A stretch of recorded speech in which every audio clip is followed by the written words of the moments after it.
Okay, so example number 7.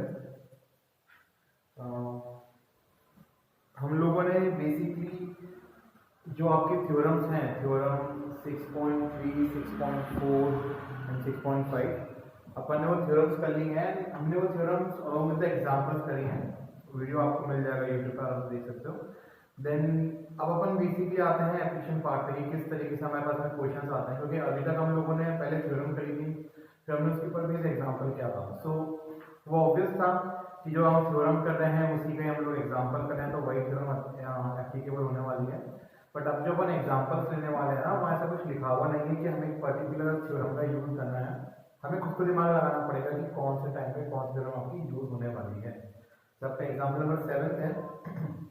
अब इसमें आपको बोला गया है कि a girl of height 90 centimeter is walking away from the base of a lamp post at a speed of 1.2 meter per second.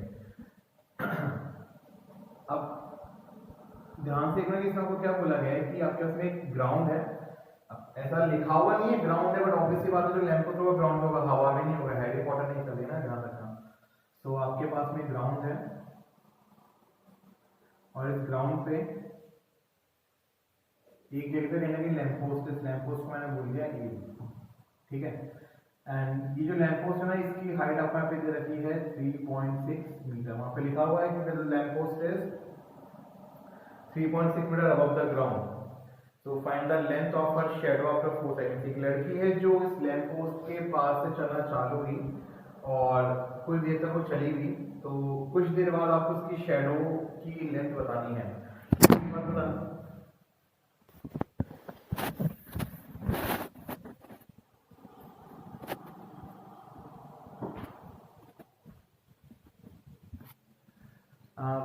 YouTube video पे अभी कुछ एकदम से कुछ हुआ होगा, जैसे मोबाइल गिर गया था, तो ज़्यादा चौंका मत, तो एक दोनों में फुटा है, आराम से ऑब्जर्व कर लेना, ठीक है।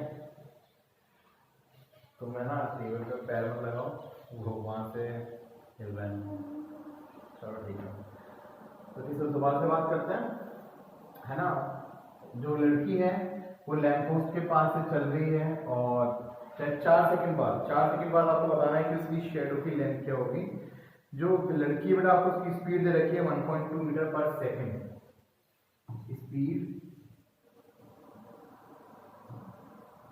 Of girl is 1.2 metre per second, ये दे रखी है। एंड बताना है कि 4 सेकंड के बाद में इसकी शैडो की लेंथ क्या होने वाली है। तो पहले आपको ये पता होना चाहिए कि 4 सेकंड के अंदर ये लड़की कितना डिस्टेंस ट्रेवल करती है।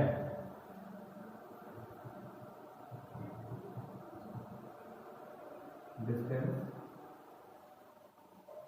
Covered in 4 second. अब सबको अच्छे से पता ही होना चाहिए कि जो आपके पास में डिस्टेंस का फॉर्मूला होता है वो होता है स्पीड इनटू टाइम। स्पीड आपको दे रखी है 1.2, टाइम आपको दे रखा है 4 second, so the distance will be 4.8 metre. तो बी पॉइंट से 4.8 मीटर तक वो गर्ल चली है और उस गर्ल की भी आपको हाइट दे रखी है, दैट इज 90 सेंटीमीटर।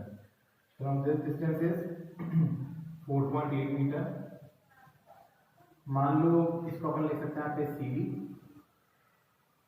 एंड जो गर्ल है ना, गर्ल के दे 90 सेंटीमीटर, ऑब्वियसली बात है आपको यहाँ पे सब कुछ मीटर में दे रखा है, तो गर्ल के हाइट को भी आपको क्या करना पड़ेगा ना, मीटर में कन्वर्ट करना पड़ेगा। And we know that to convert centimetre into metre we divide by 100। so 90 upon 100 will give you 0.9 meter. This is the height of the girl, 0.9 metre. अब फिजिक्स की हल्की सी बात में आपको पता होना चाहिए that light travels in straight line. So यहाँ पे भी जो इसकी शैडो बन रही होगी, यहाँ पे भी बल्ब लगा होगा, इस बल्ब से यहाँ पे रोशनी आ रही होगी और यहाँ से टकरा के रोशनी जमीन पे जा रही होगी। तो this will be the length of the shadow. इसको इधर हम मार्क करते हैं DE, इसको मैं यहाँ पे x ले लेता हूँ। दिस DE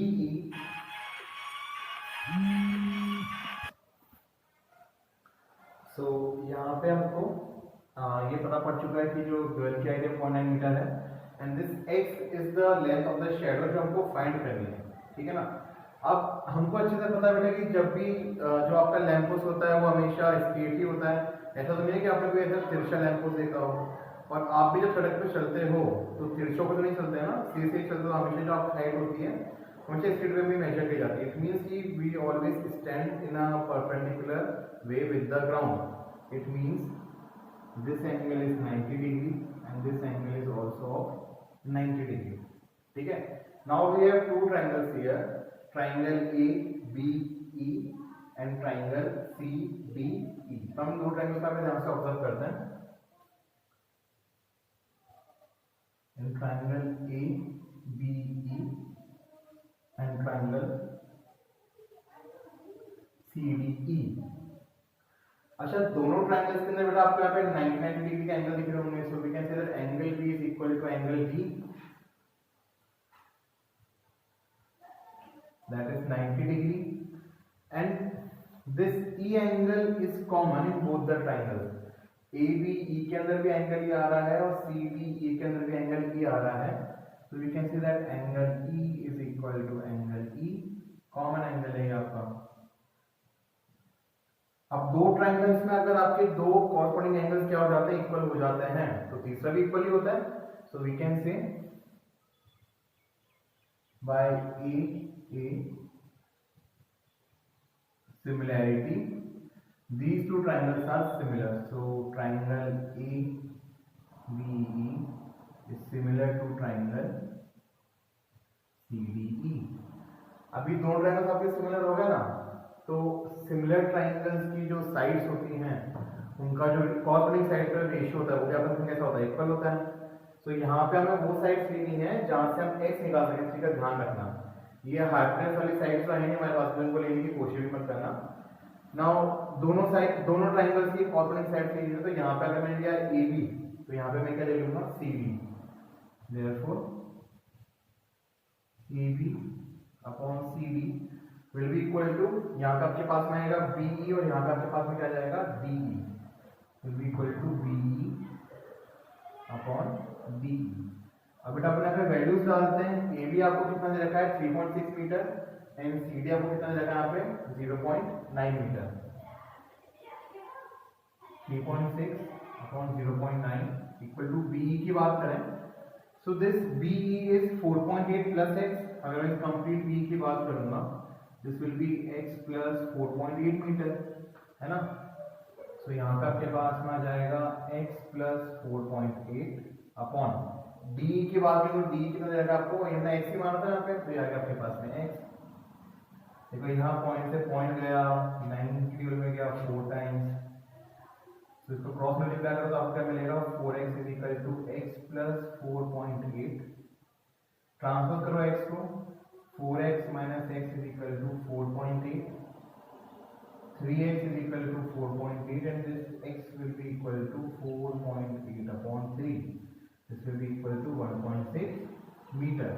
सो ये जो गर्ल है ना, जब ये इस लैंप पोस्ट से चलना चालू करेगी इस स्पीड पे 1.2 मीटर पर सेकंड की स्पीड पे, तो 4 सेकंड बाद जो इसकी शेडो की लेंथ होगी वो कितनी हो जाएगी बेटा, 1.6 मीटर हो जाएगी। And this is how you will do such type of question. And अब यहाँ पे हमको ऐसा कुछ नहीं पता था कि हमें बोला जाता है कि हमें ए की सिमिलरिटी का यूज करना है, कि हमें एस एस सिमिलरिटी का यूज करना है, एस एस का यूज करना है। यहाँ पे हमको खुद को ऑब्जर्व करना पड़ेगा, क्वेश्चन में क्या पूछा जा रहा है, क्वेश्चन में क्या गिवन है, उस अकॉर्डिंग हमें हमारा यहाँ पे है ना फोकस सेट करना पड़ेगा, इस चीज का ध्यान रखना। तो ये आराम से देख के समझने की कोशिश करना। ओके, सो अब हम करते हैं एग्जाम्पल नंबर 8। एग्जाम्पल नंबर 8 आपका एग्जामिनेशन पॉइंट ऑफ व्यू से काफी इंपॉर्टेंट है, ध्यान रखना है ना। इसमें आपको बोला गया कि द गिवन फिगर, तो पहले अपन इसका डायग्राम ड्रॉ कर लेते हैं।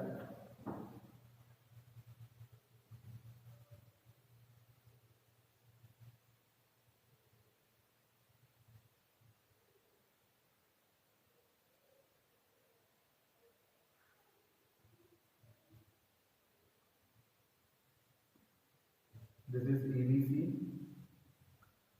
this is PQR,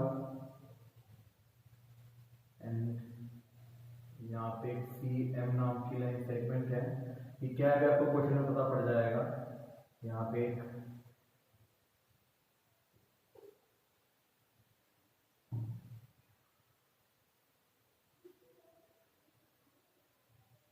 RN नाम की लाइन सेगमेंट है।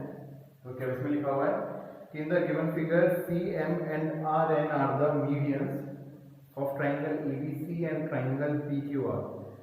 और आपका पे गिवन है कि जो ABC ट्राइंगल है ना ये PQR के सिमिलर है. This is given to you और ये हमारे मोर देन इनफ है. ट्राइंगल ABC जो है यहाँ पे ट्राइंगल PQR के सिमिलर है.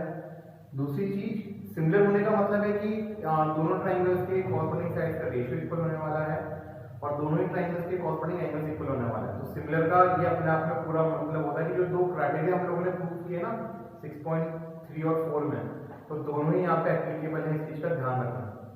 देन आपको इक्वेशन बोली गई है कि CM और RN बेटा मीडियंस हैं.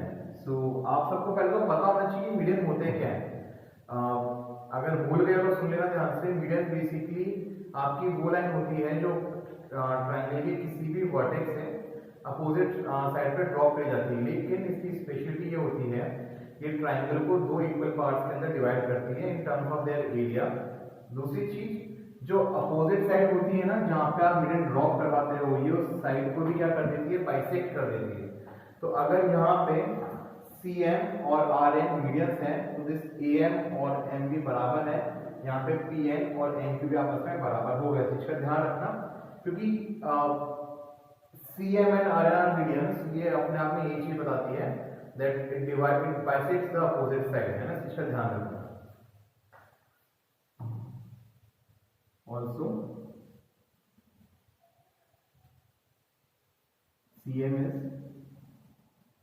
median to AB, therefore AM is equal to BM and RN is median to PQ, therefore PN is equal to QN.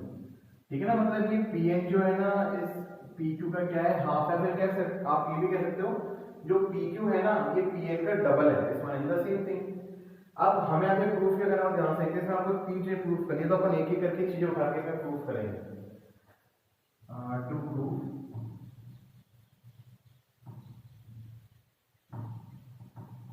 पहले आपको प्रूव करनी है कि जो ट्राइंगल AMC है ये सिमिलर है ट्राइंगल PNR के. दूसरी आपको प्रूव करनी है कि CM अपॉन RN जो है ये AB अपॉन PQ के इक्वल आएगा. और तीसरी चीज आपको यहाँ पे प्रूव करनी है कि ट्राइंगल CMB जो है ये सिमिलर है triangle RNQ के. So these are the three things which you need to prove and बहुत ही आसान इनको प्रूव करना. देखना किस तरीके से प्रूव होती है. ठीक है. तो सबसे पहले अपन इस फर्स्ट वाली चीज को प्रूव करते हैं कि AMC और PNR जो है ना, अब this is AMC, this is PNR. आपको इन दोनों ट्रायंगल्स का ना यहाँ पे मैं फर्स्ट मार्क कर देता हूँ. आपको इन दोनों ट्रायंगल्स को क्या करना है, सिमिलर प्रूव करना है. देखना कितने आसानी से सिमिलर प्रूव हो जाएंगे.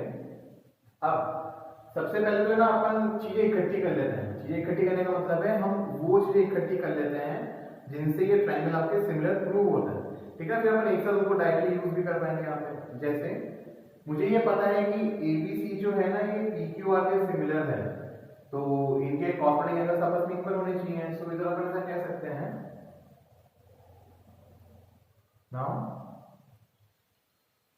in triangle AMC and triangle PNR. या फिर इससे पहले अपन एक चीज और कर लेते हैं ना. now हमको अच्छे से पता है बेटा कि है ना AB अपॉन PQ ये किसके इक्वल होगा, AC अपॉन PR के.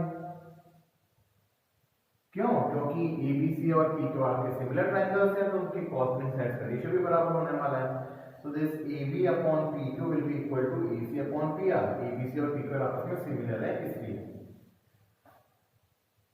And angle A will be equal to angle P. दोनों का सेम रीजन है because triangle ABC is similar to triangle PQR. आपको और कुछ लिखने की जरूरत नहीं है. It's self sufficient or self explanatory statement that ABC and PQ are similar triangles. There is no need to write the criteria again and again, इस चीज का ध्यान रखना। अब बेटा आपको ये भी तो पता है ना कि जो CM है वो मीडियन है, तो हम ऐसा कह सकते हैं कि जो AB होगी ना, ये AM की क्या होगी, ट्वाइस होगी। Also this AB is twice of AM and this PQ is twice of PN. Simple the reason CM and RN are medians because CM and RN are medians to AB and PQ respectively। ठीक है, जो चीज हम लोगों ने यहाँ लिखी है वो चीज मैं वापस वहां लिखा। तो बेटा मैं इस AB को रिप्लेस कर सकता हूँ ट्वाइस ऑफ AM से, एंड मैं यहाँ से इस AC को रिप्लेस कर सकता हूँ किस चीज के साथ में, ट्वाइस ऑफ PN के साथ में। ऐसा बिल्कुल पॉसिबल है ना। सॉरी, मैं PQ रिप्लेस कर सकता हूँ ट्वाइस ऑफ PN के साथ में। तो मैं ऐसा कह सकता हूँ देयरफॉर AB के लिए मैं लिख दूंगा twice of AM and PQ के लिए मैं लिख दूंगा twice of PN। This will be equal to AC upon PR, 2 से 2 कट गया, एंड आपके पास में आ जाएगा AM upon PN is equal to AC upon PR। अब ध्यान से ऑब्जर्व करना बेटा, that in triangle AMC and triangle PNR, AM upon PN is equal to AC upon PR। आपके पास में आ चुका है। Also the included angle between these two sides are also equal। And कल हम लोगों ने जब थ्योरम पढ़ी थी, थ्योरम 6.5, उसमें हमने ये तो पढ़ा था that if two corresponding sides of two triangles are in same ratio and the angle included between them is also equal, then the triangles are similar। तो हम यहाँ पे ऐसा कह सकते हैं therefore in triangle AMC and triangle PNR we can say, इसी चीज को वापस लिखो ना, कुछ और नहीं लिख रहा, AM upon PN equal to AC upon PR and angle A is equal to angle P। therefore by SAS similarity triangle AMC is similar to triangle PNR। so इस तरीके से आप अपना फर्स्ट पार्ट यहाँ पे क्या कर सकते हो बेटा, इजीली प्रूव कर सकते हो। इस चीज का ध्यान रखना। Okay, now second part of this question. अब हमको प्रूव करना है कि जो CM अपॉन RN है ना, ये AB अपॉन PQ के इक्वल है। अब देखना ये बहुत आसान काम है, किस तरीके से चेक करते हैं बेटा। हमको यहाँ पे ये तो पता पड़ चुका है कि फर्स्ट केस से कि AMC और PNR आपके सिमिलर है। So we can say now if triangle AMC is similar to triangle PNR, therefore इनकी भी तो कॉर्नरिंग साइड्स का रेशियो इक्वल होने वाला है। सो AMC में आपके पास में CM आ रहा है और PNR में आपके पास में RN आ रहा है। तो हम ऐसा कह सकते हैं कि दिस CM अपॉन RN है ना, CM अपॉन RN, ये कॉर्नरिंग साइड्स का रेशियो है, किसकी इक्वल होना चाहिए, जहां जो आपको रिक्वायर्ड रेशियो चाहिए ना उसकी इक्वल ले लेना। This CM upon RN will be equal to CA या फिर कह सकते हो AC अपॉन PR। ये आपके पास में AC अपॉन PR के इक्वल आएगा, ऑब्वियसली बात है। बट बेटा ABC जो है ये PQ के जो सिमिलर है आपको दे रखा है, तो ये जो AC अपॉन PR है ये आपका बेसिकली जो आपको प्रूफ करना, आपको AB अपॉन PQ चाहिए ना, तो ये AC अपॉन PR जो है ना ये AB अपॉन PQ के तो इक्वल होगा। हमने यही से तो हमारे फर्स्ट पार्ट की स्टार्टिंग करी थी, तो ऐसा कह सकते हैं but AB upon PQ is equal to AC upon PR। इधर लिखते हैं ना, because triangle ABC is similar to triangle PQR। बेटा दोनों के ही RHS सेम दिखाई दे रहे हैं, तो LHS भी क्या करने सेम होंगे। So from 1 and 2 we can say कि this CM upon RN is equal to AB upon PQ। और ये तो आपको प्रूफ करना था इसके सेकंड पार्ट के अंदर, तो ये तो बहुत इजीली हो जाएगा। हमने फर्स्ट वाले प्रूफ की हेल्प ली सेकंड वाले को प्रूफ करने के लिए, तो इसको तो ऐसे ही प्रूफ करना है ना। अब हम इसके थर्ड पार्ट के ऊपर आते हैं। अब थर्ड पार्ट की अगर हम बात करें तो थर्ड पार्ट में बेसिकली आपको फिर से CMB ट्राइंगल को इस RNQ ट्राइंगल के, जैसे ये सेकंड वाला पार्ट दिख रहा है, इस सेकंड वाले पार्ट को इस सेकंड वाले के इक्वल प्रूफ सिमिलर प्रूफ करना है। तो जिस तरीके से हम लोगों ने फर्स्ट वाले केस के अंदर करा था ना, वही का वही तरीका हम लोग यहाँ पे भी अप्लाई कर सकते हैं। इस चीज का ध्यान रखना। कैसे चेक करते हैं, आप इसका भी प्रूफ ले सकते हो बेटा चाहो तो। अगर इसका प्रूफ नहीं लेना चाहो तो आप डायरेक्टली फर्स्ट वाले तरीके से भी कर सकते हो, आपके ऊपर डिपेंड करता है पूरा का पूरा। ठीक है, तो मैं तो फर्स्ट वाले तरीके से आपको करा देता हूँ ताकि कोई कंफ्यूजन ना हो आपको।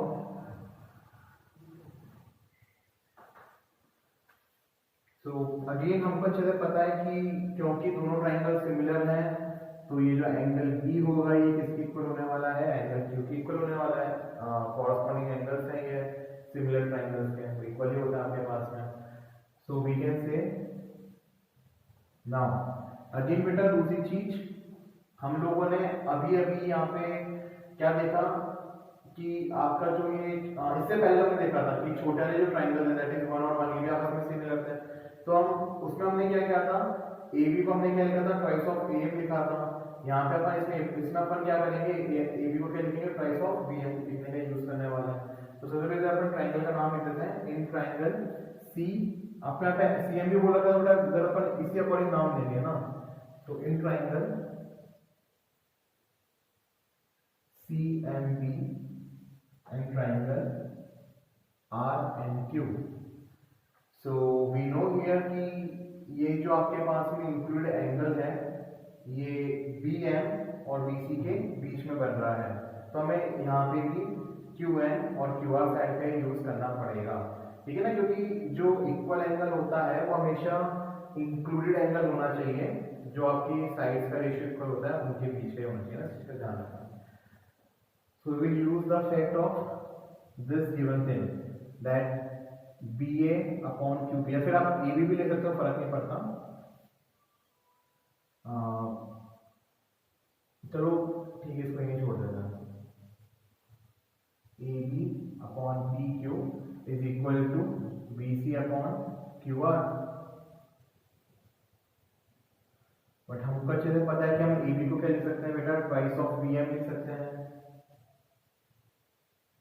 और PQ का आप क्या लिख सकते हो, ट्वाइस ऑफ QN लिख सकते हो। This must be equal to BC upon QR। 2 से 2 कट जाएगा, आपके पास में यहाँ पे क्या आ जाएगा, this BM upon QN equal to BC upon QR। Okay, अब BM अपॉन QN जो है आपका BC अपॉन QR के इक्वल हो गया, और जो इंक्लूडेड एंगल है वो भी आपको इक्वल दे रखा है, and angle B is equal to angle Q। Therefore, by SAS similarity, triangle CMB is similar to triangle RNQ। जब इस थर्ड वाले पार्ट का प्रूफ करोगे ना, तो थर्ड वाले पार्ट को प्रूफ करने टाइम आपको ज्यादा डिटेलिंग की जरूरत नहीं है, क्योंकि जितनी भी डिटेलिंग थी ना वो आप फर्स्ट वाले पार्ट को प्रूफ करते हुए देख चुके हो। तो यहाँ पे आप लोग डायरेक्टली भी स्टार्ट कर सकते हो और आपका प्रूफ बहुत सिंपली हो जाएगा।